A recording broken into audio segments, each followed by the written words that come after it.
கலக்கா வண்டி வந்துக்குது. காமாட்சி, நீ வாங்குற நான் வாங்குறேன், பாக்கலாமா? அப்படியே 1000 500 வாங்கிடுவேன். நடு போலாம்.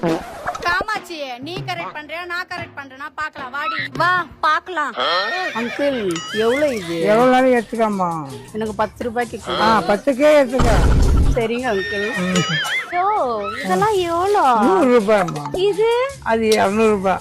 எனக்கு எவ்வளோன்னு கொடுப்ப? 10 ரூபாய் கொடுங்க. ஐயோ 10 வாங்கம்மா. 10 வாங்கம்மா. ஏ காமாட்சி, கொஞ்சம் நாக்க நீட்டு. ஏன்? கோயில் வாசல் எடுப்பாங்க பிச்சை, நாக்குல இல்ல எச்ச நீட்டுடி. ஐயா ஜிஞ்சுரோ காமாச்சோ உனக்கு காசு தரணுமா? என்னங்கிறாங்க? ஆமாடா வப்புல டாடே சாப்பாடு செய்ய வேணும். கேஸ் குடுங்கடியா, வட்டி காசு. பாயாசத்துக்கு வேணும் பாலு. நாங்களே கலக்கா கரெக்டா பண்ணுவோம் ரோலே. டாடே